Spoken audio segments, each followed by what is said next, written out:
નમસ્કાર દર્શક મિત્રો, હું છું એડવોકેટ સોનલ બારિયા. આપ સર્વનું સ્વાગત છે મારી ચેનલ લીગલ ભવવિજ્ઞાનમાં. દર્શક મિત્રો, એક મિત્રનો પ્રશ્ન છે કે અમારી જે ખેતીની જમીન છે તેની અંદર અમારા જે મોટા બે કાકા છે અને મારા પપ્પા છે. તો મારા પપ્પાનું અવસાન થયા પછી હું મારા મમ્મી સાથે મારા મોસાળ પક્ષમાં રહેતો હતો, પરંતુ મારા જે દાદા છે તેમને આ જે જમીન છે અમારી ખેતીની તેનું વેચાણ કરી નાખ્યું અને વેચાણની અંદર મારા જે પિતાજી છે તે અપરિણિત દર્શાવ્યા છે. તો હવે એ જે વેચાણ દસ્તાવેજ થઈ ગયેલો છે એને શું અમે રદ કરાવી શકીએ? કારણ કે એની અંદર અમને કોઈ પણ પ્રકારનો ભાગ મળેલ નથી અને મારા પિતાના અવસાન પછી અમે એની અંદર વારસાઈ કરીને અમારું નામ પણ દાખલ કરેલા નથી. તો શું હવે અમને અધિકાર મળશે ખરો? તો ચાલો દર્શક મિત્રો, આજે આપણે આના વિશે સંપૂર્ણ માહિતી મેળવીએ. તો દર્શક મિત્રો, જે પ્રશ્ન છે એ પ્રશ્નની અંદર એક સરળતા એ છે કે જુઓ, પિતાના અવસાન પછી તમે ગમે ત્યારે વારસાઈ કરાવો, પરંતુ એની અંદર જે વ્યક્તિ છે એનું અપરિણિત તરીકે જે વાત કરે છે એ ખોટી બાબત છે. કારણ કે જે વ્યક્તિના સંતાનો છે, બરાબર, જે વ્યક્તિની વાઈફ છે, આ બધા અત્યારે જીવિત છે, છતાં પણ જો એવું કહેવામાં આવે કે જે વ્યક્તિ અવસાન પામેલા છે એ અપરિણિત છે, તો આનો સીધો એ જ મતલબ થાય છે કે જે અવસાન પામનાર વ્યક્તિ છે તેમના વારસદારોના નામ દાખલ નથી કરવા અને એમને નથી કહેવું કે આ જે જમીન છે તેમાં તમને હક હિસ્સો આપવામાં આવશે. એટલા માટે દર્શક મિત્રો, જો આવા સંજોગો હોય તો કોઈના પણ દ્વારા ખેતીની જમીનનું વેચાણ કરવામાં આવે, જો તમે ખરીદનાર પણ હોવ તેમ છતાં પણ આ જે ખેતીની જમીન છે તેનું વેચાણ દસ્તાવેજ રદ થઈ શકે છે. રદ થવાના મુખ્ય કારણો શું છે? તો રદ થવાના મુખ્ય કારણો એ છે કે સાતબાની અંદર જે વ્યક્તિનું નામ છે એ વ્યક્તિ અવસાન પામી છે અને એ વ્યક્તિનું જે તે પેઢીનામું તો રજૂ કર્યું હશે ને, તો જે પેઢીનામું છે તેની અંદર અપરિણિત છે તેમ દર્શાવવામાં આવેલું છે. એટલા માટે દર્શક મિત્રો, એ વ્યક્તિ અપરિણિત છે એ દર્શાવવામાં આવ્યું એટલે સૌથી પહેલું તો એ જ કે એ ત્યાં આગળ જ ખોટું છે કે જે પેઢીનામું રજૂ કરવામાં આવ્યું હોય કે જે તે ત્યાં આગળ કહી શકાય તેમ કે જે બાબત છે એ ખોટી છે, એ ખોટી બાબત છે અને એના આધારે આ જમીનનું વેચાણ થયેલું છે.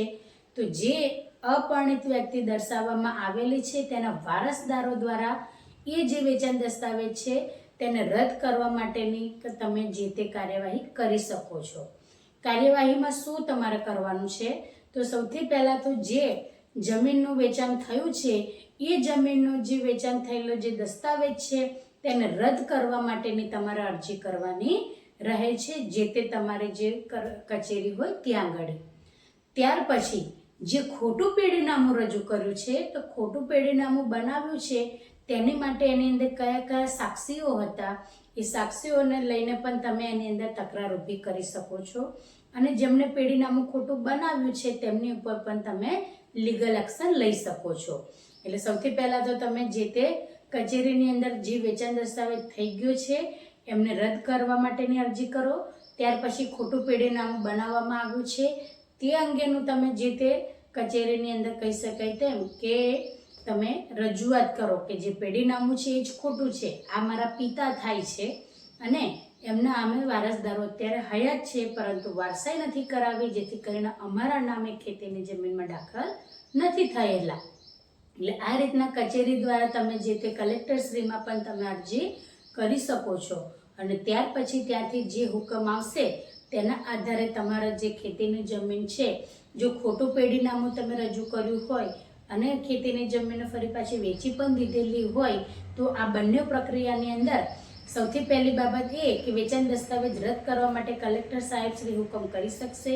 બીજી બાબત એ છે કે જે વારસાઈથી જેના નામ દાખલ થયેલા હોય, જો તમે પેઢીનામું ખોટું રજૂ કરેલું હોય તો એ જે પેઢીનામાની અંદર જે સુધારો થયો છે, જે નોંધ પડી છે એ નોંધ પણ રદ થઈ શકશે અને એ નોંધ પછી પાછી જે મૂળ કન્ડિશનમાં, એટલે કે જે ખેતીની જમીનનું વેચાણ કરતાં પહેલાં જો કોઈ પણ પ્રકારની વારસાઈ થઈ હોય અથવા તો જે તે પ્રક્રિયા થઈ હોય કે આ વ્યક્તિ અપરિણિત છે તેવું દર્શાવવા માટેની, તો એ જે પ્રક્રિયા છે એ પણ રદ ગણાશે અને ફરી પાછી મૂળ પરિસ્થિતિમાં જે તે જમીન જેવી હતી પહેલાં એ જ નોંધો ફરી પાછી પડી જશે. બાકીની જે નોંધો છે એ બધી જ કહી શકાય તેમ કે રદ થશે. અને પછી આગળની જે તમે કાર્યવાહી છે એ પ્રમાણે તમે એની અંદર જે તમારી જે વારસાઈની પ્રક્રિયા છે એ તમે કરી શકશો. અને તમારું વારસાઈ કરીને જે તે કહી શકાય કે તમારા નામ દાખલ કરીને અને એની અંદર તમારો હિસ્સો છે એ તમને મળવાપાત્ર રહેશે.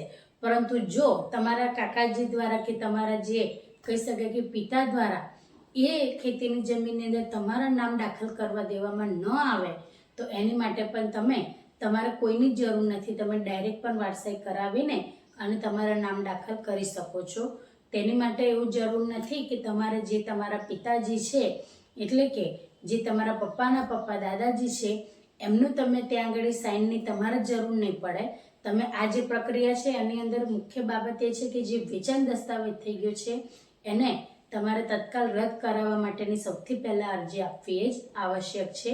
ત્યાર પછી ખોટું પેઢીનામું રજૂ થયું તેને રદ કરવા માટેની અરજી આપવાની. ત્યાર પછી તમારી જે વારસાઈ છે એ વારસાઈની પ્રક્રિયા કરીને તમારા નામ દાખલ કરી શકો છો.